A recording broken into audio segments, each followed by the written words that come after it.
इमिरान्धस्य चानञ्जनशलाकया चक्षुरुन्मिलितं येन तस्मै श्रीगुरुवे नमः। नमो विष्णुपादाय कृष्णप्रेष्ठाय भूतले श्रीभक्तिवेदान्त स्वामिनिति नामिने। नमस्ते सारस्वते देवे गौरवाणी प्रचारिणे निर्विशेष शून्यवादी पाश्चात्य देश तारिणे। जय श्री कृष्ण चैतन्य प्रभु नित्यानंद श्री अद्वैत गदाधर श्रीवासादि गौर भक्त वृंद। हरे कृष्णा कृष्णा कृष्णा हरे हरे, हरे राम राम राम हरे हरे। हरे कृष्णा। सो आप सभी भक्तों का हार्दिक स्वागत है आज के भगवद गीता के चर्चा में। हम लोग चर्चा कर रहे हैं दूसरा अध्याय, श्लोक संख्या 48 पे चर्चा किए थे लास्ट टाइम। कल इस श्लोक पे चर्चा कंप्लीट किए थे। योगिस्था कुरु कर्माणि संगम त्यक्त्वा धनंजय सिद्धि असिद्धियों समो भूत्वा समत्वम योग उच्यते। So perform your duty equipoised, O Arjuna, abandoning all attachment to success or failure. Such equanimity is called yoga. तो भगवान कृष्ण अर्जुन को इस श्लोक में शिक्षा दी कि अपने कर्तव्यों का पालन, बिना आसक्ति के, कि उस कार्य को करने से सफलता या विफलता मिलेगी। सफलता या विफलता के प्रति आसक्ति के बिना भाव से कार्य करना चाहिए और उसी को योगा बोला जाता है। तो अब आगे तो प्रभुपाद तात्पर्य हम लोग विस्तार से चर्चा की है। प्रभुपाद जी वर्णन कर रहे हैं कि ये जो चेतना है, जिस चेतना में योग स्थ गुरु कर्माणि, योग स्थ योग में स्थित होकर के कार्य को करना। तो इसका अर्थ क्या है? योग स्थ मतलब कृष्ण भावना भावित होकर के, कृष्ण कॉन्शियसनेस, कृष्ण कॉन्शियस होकर के कार्य करना, इसको योग स्थ गुरु कर्माणि बोलते हैं। और इस चेतना में युक्त होकर के जब कोई कार्य करता है तो परफेक्ट तरीका है इस संसार में कार्य को करने का। उसके अलावा जितने भी प्रकार के चेतनाएं हैं, भावना में युक्त होकर के कार्य करने को भगवान रिजेक्ट कर रहे हैं। अर्जुन को बोल रहे हैं कि उससे दूर रहो।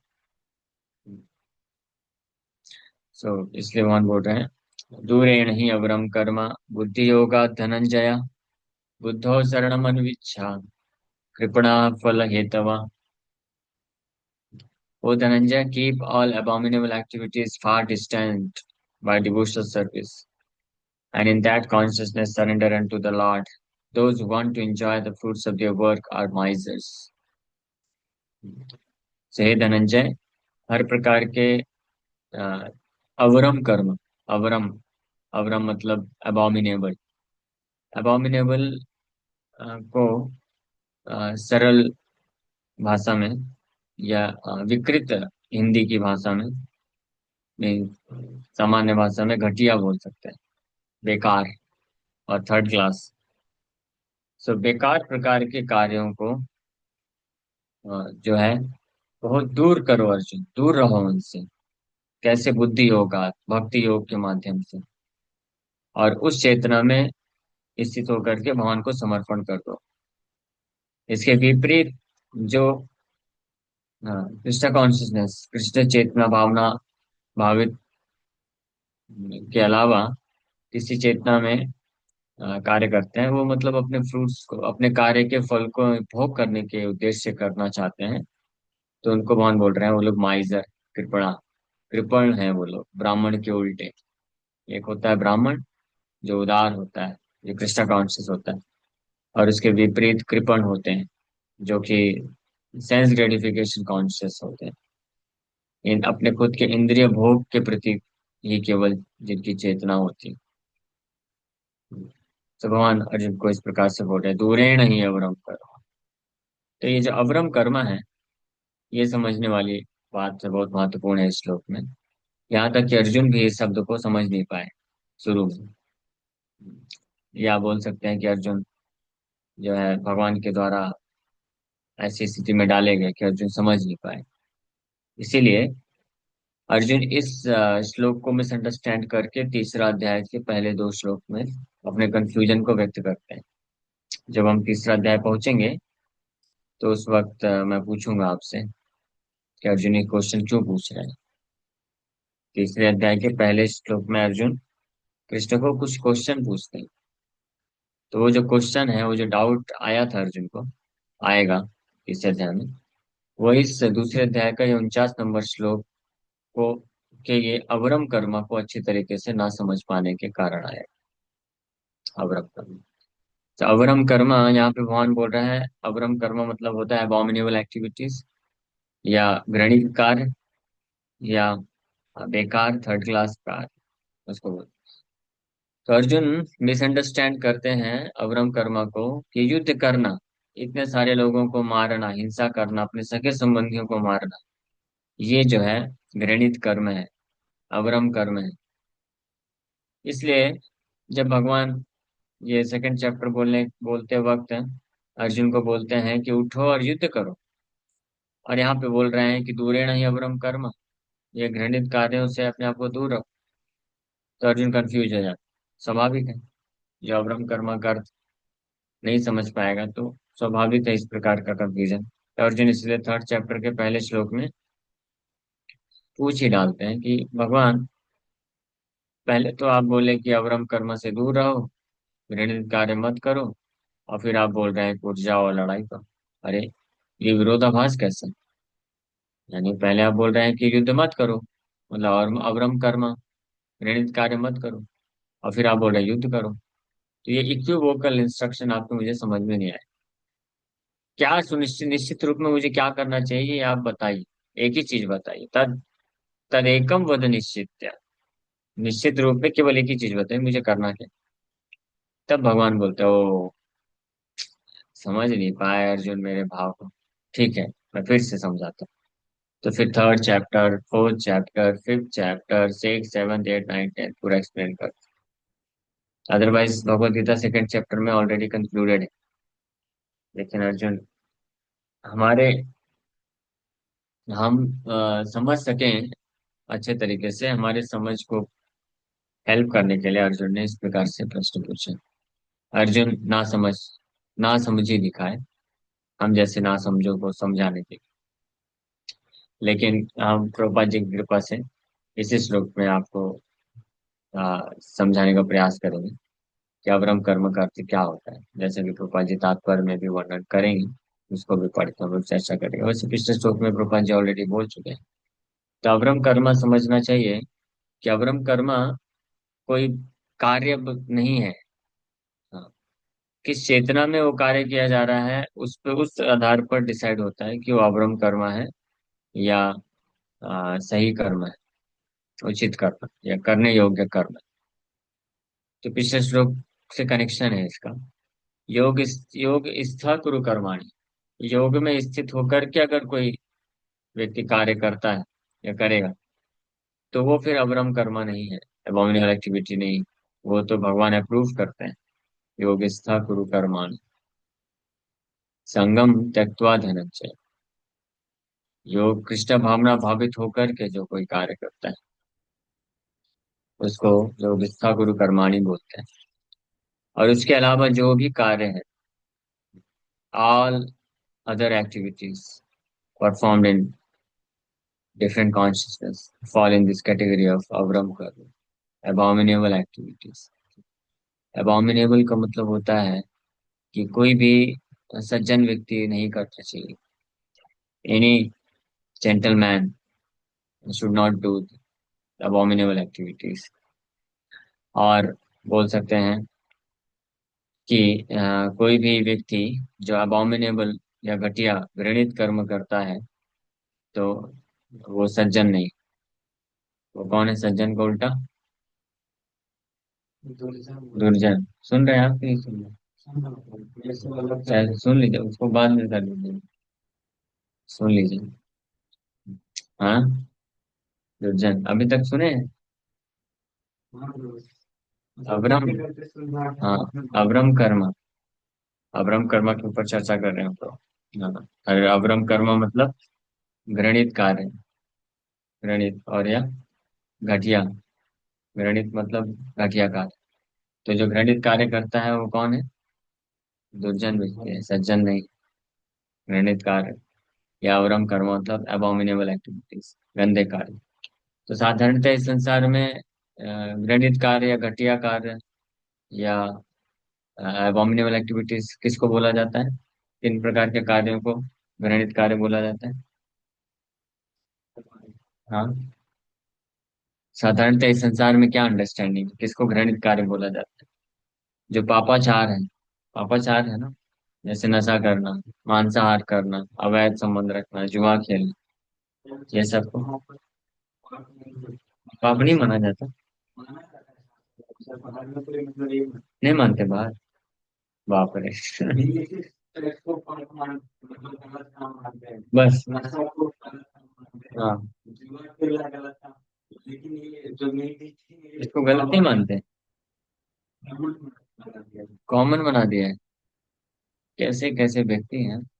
आप किसी किसी जीव की हत्या करके आप खा रहे हो, ये घटिया कार्य नहीं है? घृणित नहीं है? मर्डर है ना ये तो। यू आर किलिंग, आप मार रहे हो, जीव हत्या कर रहे हो ना किसी का। अभी जैसे मान लीजिए आप इतने अच्छे मस्त बैठे हैं, मैं कुछ ला करके और आपका गला काट दूं, तो ये घृणित कार्य नहीं है? ये कॉमन है।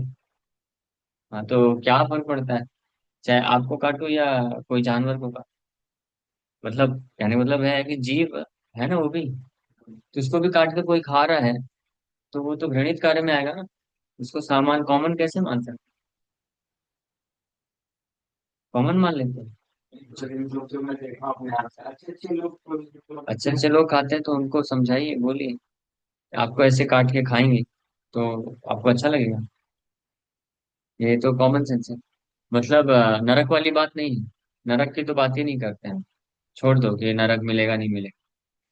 सिंपल सी बात है कि जैसे आपका जीवन है, आपको कष्ट होता है, दुख होता है, कोई थप्पड़ लगा दे, कोई आपको थप्पड़ दूर की लगाना तो दूर की बात है, कोई कुछ बोल देता है तो तुरंत इधर लग जाता है, दर्द होने लगता है, होता है ना। गलत तरीके से अगर कोई बात कर लेता है तो हृदय में दुख लग जाता है। और फिर अगर कोई मार दे, थप्पड़ लगा दे, तो दुख होता है। यहाँ पे तो आप पूरी तरह से उसको हेल्पलेसली काट के खा रहे हो, तो वो तो घृणित कार्य नहीं है क्या?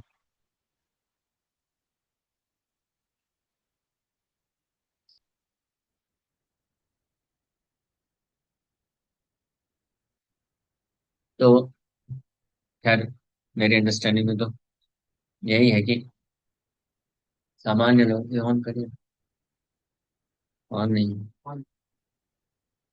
दोनों ऑन करिए।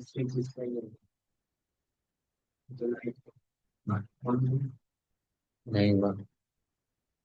तो सामान्यतः जो है, ये अंडरस्टैंडिंग है कि ये चार नियम जो तोड़ता है वो घृणित कार्य कर रहा है। पापाचार, पापाचार है, पाप का आचरण, नशा करना, जुआ खेलना, मांसाहार और अवैध स्त्री पुरुष संबंध। तो ये तो सामान्यतः दृष्टिकोण से सोचा जाता है, माना जाता है। लेकिन वास्तव में आध्यात्मिक दृष्टिकोण से अगर देखा जाए या वास्तविक दृष्टिकोण से, तो कोई भी ऐसा कार्य है जो अपने भोग के लिए किया जाता है वो वास्तव में घृणित कर्म है।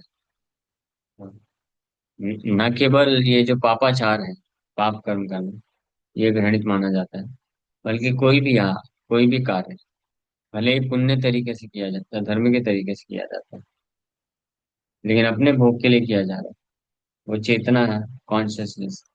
कृष्णा कॉन्शियसनेस योग स्था की जगह भोग स्था है।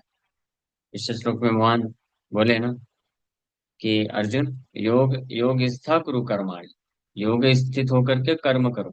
योग स्था मतलब कृष्ण को से कनेक्ट होकर के, फोकस करके, कृष्ण पे विचार करते हुए कार्य करना। इसी को ही जो है बुद्धि योग बोला गया है, यही वास्तविक तरीके से कार्य करने के लिए रिकमेंड किया गया है। इसके अलावा जितने भी प्रकार के कार्य हैं वो भोग इच्छा है। भोग इच्छा मतलब अपने खुद के सेल्फ ग्रेटिफिकेशन के लिए, के ऊपर विचार करते हुए किया गया है। भले ही उसमें कोई बाहरी दृष्टिकोण से पाप नहीं कर रहा है, उसको भी अवरम कर्म की कैटेगरी में डाला जाता है। जैसे अर्जुन युद्ध ना करने का जो डिसीजन है, ये कोई पाप थोड़ी ना है। लेकिन भगवान क्या बोल रहे हैं? भगवान बोल रहे हैं अवरम कर्म अर्जुन, ये एक घटिया घृणित कर्म, घृणित प्रकार से तुम्हारे अंदर विचार कहाँ से आया? इसको त्यागो। भगवान ये बोल रहे हैं ये अवरम कर्म से दूर रहो। अर्जुन तो कोई पाप नहीं करने होता, फिर भी भगवान बोले ना। हाँ।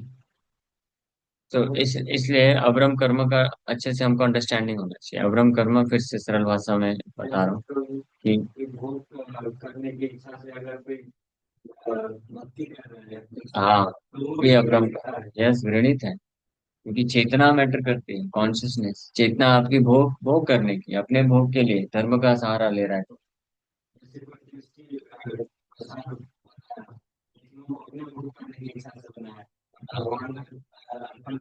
हाँ, तो वो उसमें कैसा है कि वो, हालांकि वो बेस्ट कॉन्शियसनेस नहीं, लेकिन अगर भगवान जितना बोले हैं कि नियम पालन, पत्र पुष्प फलम तो है, ये करके बना के खिला रहा है तो धीरे धीरे शुद्ध हो जाएगा। उसको उसको डोवरटेलिंग बोलते हैं, डोवरटेल कर रहा है। तो हालांकि वो बेस्ट नहीं है, लेकिन वो वर्स्ट भी नहीं। Better than worst. Better than worst, worst मतलब, वर्स्ट वर्स्ट मतलब ये अवरम कर्म, घटिया कार्य। वर्स्ट का मतलब होता है कि बिना भगवान को भोग लगाए खाना। हाँ, वर्स्ट वो अवरम कर्म। मीट ईटिंग, मीट ईटिंग मांसाहार, तो ये तो घटिया कर्म है ही है। लेकिन शाकाहार भी व्यक्ति जो भगवान को बिना भोग लगाए खाता है, और यानी अपने खुद के सेंस ग्रेटिफिकेशन के लिए खाता है, उसको भी अवरम कर्म ही बोला जाएगा। वो भी घटिया है, बिकॉज वो भी पाप ही देगा। तो इसलिए शाकाहार व्यंजन को जो पसंद है अपना, वो भगवान को भोग लगा के खाता है कोई, तो वो घटिया नहीं हुआ, अवरम नहीं हुआ, लेकिन बेस्ट भी नहीं हुआ, पूरी तरह से योग स्था भी नहीं। हाँ, बीच में हो गया। उसको अलग प्रकार। So that is all right, that is allowed, specially in the beginning of Krishna consciousness. But point ये है समझने वाला कि हमको ये अवरम कर्म से दूर रहना चाहिए। अवरम कर्म मतलब भौतिक चेतना से युक्त होकर के किसी कार्य को करने की प्रवृत्ति से बचना चाहिए।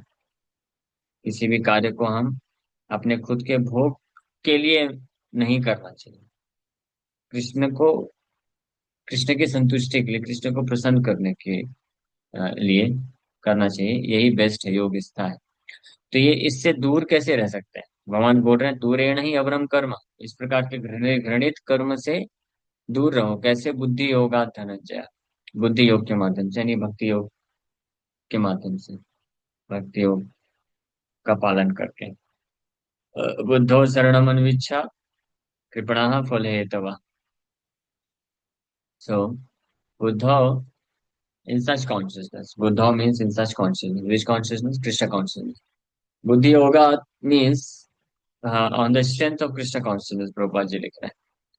So one should discard at a long distance all kinds of abominable activities on the strength of Krishna consciousness.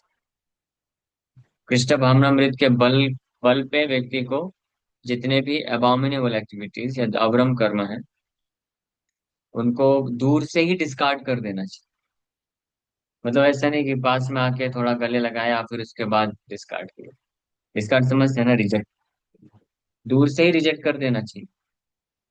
हाँ, ये बात है। क्योंकि नेचर ऑफ दीज अबॉमिनेबल एक्टिविटीज कि वो अगर कोई दूर से ही उसको रिजेक्ट नहीं करता है तो वो जीवात्मा को फंसाएगा ही। उसको अटैच कर ही लेगा, उससे आके चिपक ही जाएगा। हाँ, इसलिए दूर से भगवान बोल रहे हैं दूरेण। दूरेण means discard it at a long distance, दूर दूर से डिस्कार्ड कर देना। हाँ, तो ही रहेंगे, समझ रहे हैं?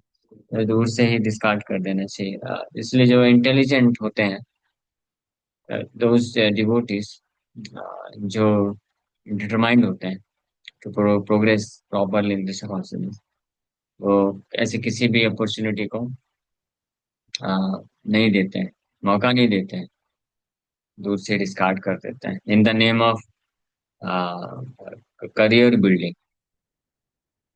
ये मैं इसलिए बता रहा हूँ क्योंकि आज महाराज के लेक्चर में महाराज यही चीज बता रहे थे कि कुछ भक्त लोग होते हैं कि करियर करियर बनाना है, करियर डेवलपमेंट करना है, उस नाम पे कुछ कुछ अबॉमिनेबल एक्टिविटीज को स्वीकार कर लेते हैं। अबॉमिनेबल मतलब all this non Christian conscious activities,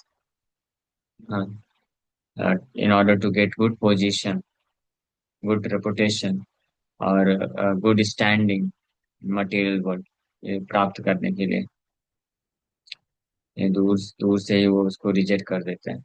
ऐसे वक्त सौभाग्यशाली होते हैं, फॉर्चुनेट होते हैं।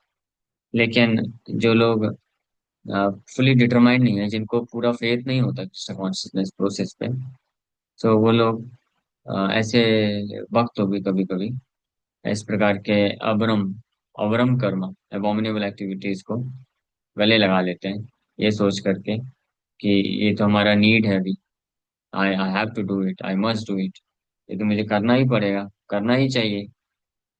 मैं चार नियम थोड़ी ना तोड़ने जा रहा हूँ, बस इतना ही तो है, इतना ही तो करना है बस थोड़ा सा। लेकिन that is not allowed for someone who wants to develop full Krishna consciousness. इसलिए दूरेणा, भगवान बोले दूरेणा, दूर से इसको डिस्कार्ड कर देना चाहिए। This shows lack of faith in Krishna consciousness. अगर कोई भक्त, स्पेशली भक्तों की अगर बात करें, वो किसी ऐसे इस ऐसे कार्य को उनको स्वीकार करना पड़ रहा है जो उनके सो कॉल्ड करियर डेवलपमेंट के लिए रिक्वायर्ड है, तो इसका मतलब उनको वास्तव में पूर्ण विश्वास नहीं है, ऐसे कार्य को एक्सेप्ट करना पड़ रहा है जो कृष्णा कॉन्शियसनेस प्रिंसिपल्स के अगेंस्ट है। तो इसका मतलब वो भक्तों को वास्तव में फेथ नहीं कि if I fully surrender to principles of Krishna consciousness, Krishna will take care of everything, ये पूरा फेथ होना चाहिए। हाँ तो शरणागति तो करना है ना, कृष्णा वही तो बोले ना, तब माया को पार कैसे करेंगे। भगवान इसलिए बोले दैवी एष गुणमयी मम माया दुरत्या, my maya is very strong, दुरत्या मामेव प्रपद्यन्ते, one has to surrender, Krishna को समर्पण करना ही पड़ेगा। माया को हम अपने ट्रिक से, इंटेलिजेंस से अवॉइड नहीं कर सकते हैं, नॉट पॉसिबल। हाँ 100% फेथ डेवलप करना पड़ेगा, अदरवाइज नॉट पॉसिबल। इधर और 100% फेथ किसको डेवलप होगा, जो जानेगा कि माया की पोटेंशियल है। 100% जिसको फेथ रहेगा, या 100% जिसकी बुद्धि जागृत रहेगी कि yes, Maya can capture me at any time by any means, तो उसको फिर 100% फेथ आएगा कृष्ण पे, yes let me surrender fully to Krishna. तो वो फिर कभी ऐसा चांस नहीं लेगा। But it's very difficult, very hard to find such a devotee, such a really genuinely interested devotee.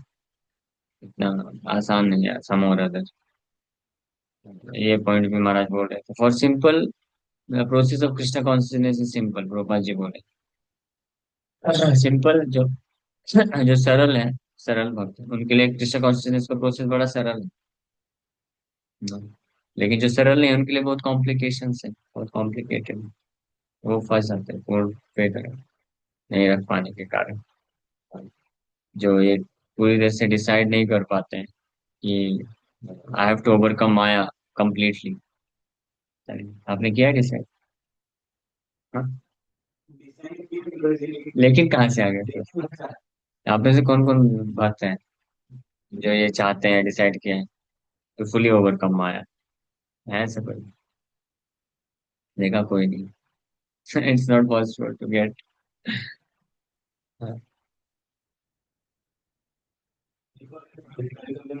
मैं सिंगा, नोट कोई डिवोटी नहीं, कोई हाथ नहीं खड़ा करे। अच्छी बात है। कौन कौन सुन रहा है वैसे लेक्चर अभी? पता नहीं, हो सकता कोई सुन भी नहीं रहा हो, जैसे किसी ने हाथ रखा है, कोई सुन भी नहीं रहा है। सुन रहे हैं, चलो 5 6 7 8 10 लोग मतलब सुन रहे हैं, लेकिन कोई तैयार नहीं। ठीक है, फिर क्या चर्चा करें, then our discussion is of no use, क्योंकि मैं ये चर्चा तो नहीं कर सकता इन श्लोकों के आधार पर कि आप थोड़ा माया को भी लेके चलिए, थोड़ा Krishna. Okay, so let us stop. Thank you very much. Hare Krishna.